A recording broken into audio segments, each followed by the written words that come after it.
สบายดีท่านผู้ชมที่เคารพต่อไปสถานรับชมข่าวจากสถานีโทรภาพแขวงเซกงกรรมบ้านหักฐานชลประทานสรุปเวียกงานหาเป็นเจ้าตอนบ่ายวันที่15สิงหาผ่านมา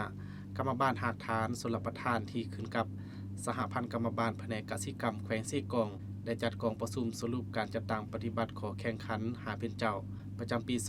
2024และวางทิศทางแผนการปี2025โดยมีทานนางศูนย์ทนแก้ววรรณลาคณะบริหารงานกรรมบาลแขวงประธานสหพันธ์กรรมบาลแผนกกสิกรรมและป่าไม้แขวง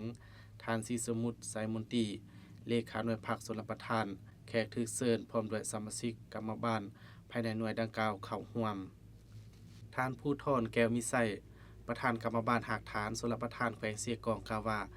ในระยะผ่านมาได้เอาใจใส่ศึกษาอบรมทางด้านการเมืองแนวคิดให้สมาชิกกรรมบาลให้เป็นพลเมืองดี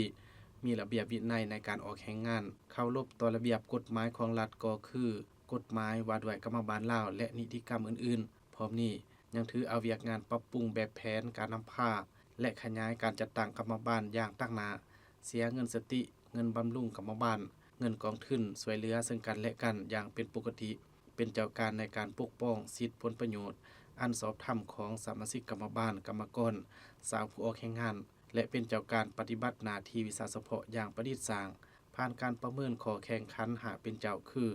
เป็นเจ้าการฝึกฝนหล่อหลอมทางด้านการเมืองในคิดปฏิบัติได้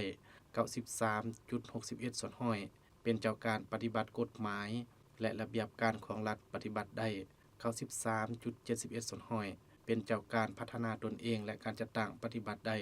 92.88 ส่วนห้อยเป็นเจ้าการปกป้องสิทธิและผลประโยชน์อันชอบธรรมปฏิบัติได้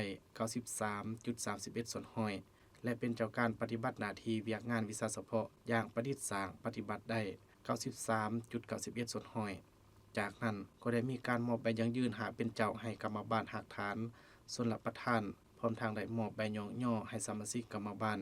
ที่มีผลงานดีเด่นในการจัดตั้งปฏิบัติเหนือในขอแข่งขันหาเป็นเจ้าระยะ1สมัย 2021-2024